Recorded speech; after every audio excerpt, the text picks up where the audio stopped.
আসসালামু আলাইকুম। আজকে আমরা ইংলিশ গ্রামার টেন্স সম্পর্কে শিখব। আপনারা জানেন যে ইংলিশ ট্রান্সলেশন শিখতে হলে অবশ্যই টেন্সের কোনো বিকল্প নেই। তাই আমাদের টেন্স বেসিক বিষয়গুলো শেখা অতি জরুরি। আমরা যেটা শিখব আজকে past perfect, past indefinite tense.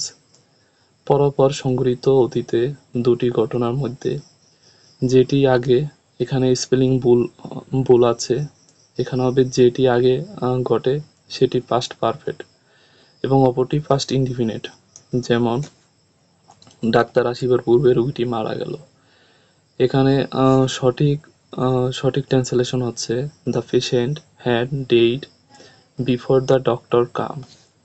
নিয়ম: বিফোর এর পূর্বে, আফটার পরে পাস্ট পারফেক্ট বসবে। যেমন প্রথম ঘটনা পাস্ট পারফেক্ট, দ্বিতীয় ঘটনা পাস্ট ইনডিফিনিট। এখানে উপরে পিকচারের মাধ্যমে বোঝানো হয়েছে প্রথম ঘটনা রোগীটি মারা গেছে, এখানে পাস্ট পারফেক্ট। দ্বিতীয় ঘটনা ডাক্তার এসেছে, past indefinite.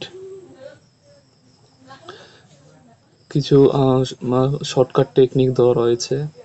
Before past perfect, after past perfect. যেমন he had finished his work before he went home. আর আফটার যদি হয় past perfect, after she had eaten she went to sleep. আপনারা এইটা সবসময় মনে রাখবেন, যদি ডাক্তার আসিবার পূর্বে রোগীটি মারা যায় তাহলে বিফোর হবে, আর যদি ডাক্তার আসার পরে রোগীটি মারা যায় সেখানে আফটার হবে। ধন্যবাদ।